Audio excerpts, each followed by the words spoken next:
Hello, my name is Ian Collins. I'm Chief Product Officer at Volta Trucks. I'd like to welcome you to our build facility in Coventry, where we're producing 25 test prototypes for our design verification program. Since the first rolling chassis prototype of the Volta Zero started testing, we've been collecting huge amounts of data and using that to feed into our design verification fleet. The design verification fleet will be used to test the vehicle in all its use conditions, all the way from sub-zero freezing temperatures in the Arctic Circle to high temperatures in equatorial regions. We'll be testing it to validate its safety, durability and reliability, so by the time we launch the vehicle, we have full confidence in its performance. Our test program will include our customers, so we're going to have them participate with our test engineers, making sure that the duty cycles that we use in testing represent real-world conditions. As we test and develop the vehicle, we'll be preparing it for its next stage, which is the production validation build, which will happen in our production facility at Steyr in Austria. The PV phase includes the final proving and certification as we prepare the vehicle for the production line. And at the end of 2022, we'll be producing vehicles for delivery to customers. The vehicle is designed to be assembled on our production line in Austria. At this stage, we need to act fast, get the prototypes built as quickly as we can. And one of the ways we achieve that is, rather than going straight to a flowing production line, we build in bays. So we're using all of the same materials and processes that we would in production, but we're building step by step, checking out all of the processes and making sure that they work correctly, and then feeding that into the design of the assembly line for the vehicle to be built in Austria. It gives us the flexibility to make changes where we need to, so we set it up quickly.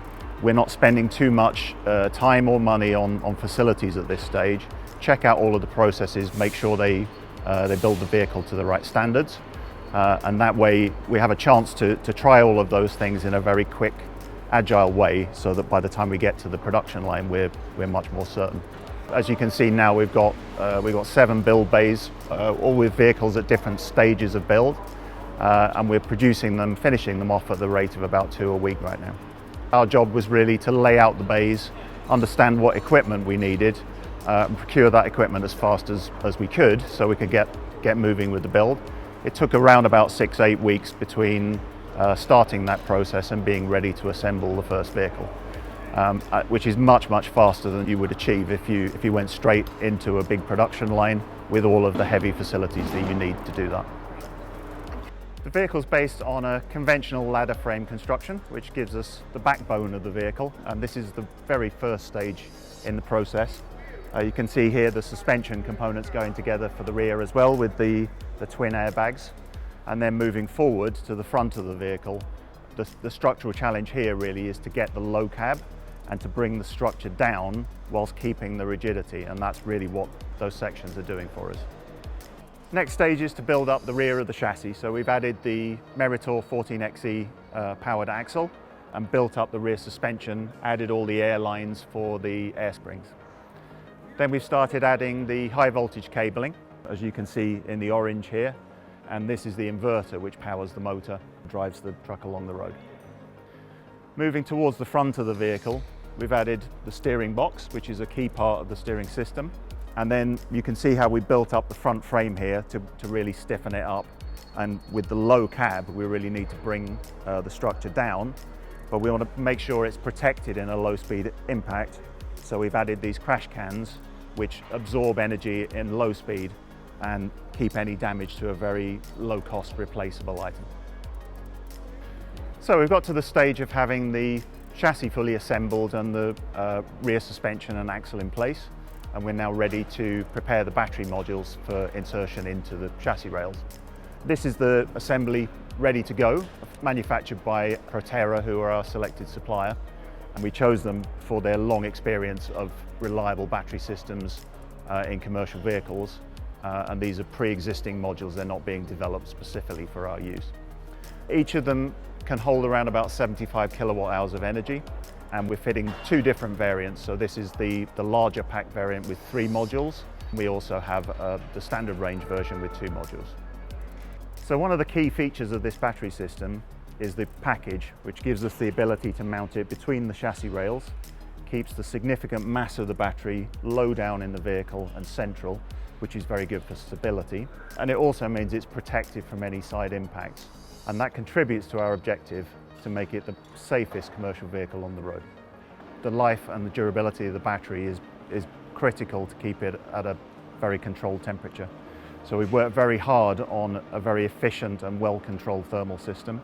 You can see here the chiller system, the water cooling system, and also some of the air tanks and compressors going in here which support the pneumatic systems on the vehicle as well. So one of the ways we achieve a lower stress and fatigue in a driver is to improve the ride of the vehicle. We've used an independent front suspension, which is quite rare in a truck, more typical in a luxury passenger vehicle. And this is, again, is from a well-known manufacturer, so it's a very mature product. We have a lot of confidence in its durability. This is the assembly of the roof of the cab. You can see the air conditioning unit going in here. We've got a very large cab, lots of glass around it, so we need plenty of cooling power and lots of air flowing around to keep the driver comfortable. So it's a very high capacity unit. That means package-wise, the easiest location for us was up in the roof. And you can see the distribution pipes here to take the air to the different parts of the cabin. So one of the key features of the vehicle is the all-round visibility, 220 degrees from the driver's eye point. And here we're adding the glass, which gives the vehicle that distinctive look and provides that all-round vision. Once the cab's been glazed, we're ready to lower it onto the chassis, and it has its own suspension mounting system for additional comfort and isolation in the cab. And then we'll lower the roof section down on with the heating and air conditioning unit, and finally the roof cover section, which completes the exterior build of the cab. Before we trim the vehicle, we need to install all of the electrical systems. At the back here you can see the control center of the vehicle where all the modules are located. All of that needs to be connected together with the wiring systems on the vehicle, and that prepares it then to power up and test, which is the next big stage. So once we have the electrical systems up and running, we're ready to install the interior trim into the cab, the seating, the steering wheel and so forth. And we're also adding the door, which then we need to adjust so that it operates correctly. So at this stage we're ready to install the dashboard into the vehicle. That also carries the instrument panel and the touchscreen displays as well. The next stage is to commission the high voltage systems on the vehicle. So preparing the vehicle, closing the contactors and checking that the drive systems and high voltage systems work correctly. We're then ready to assemble the load box onto the vehicle, which is an operation that we do using a crane. And once the load box is there, we can add the surrounding panels and complete the assembly.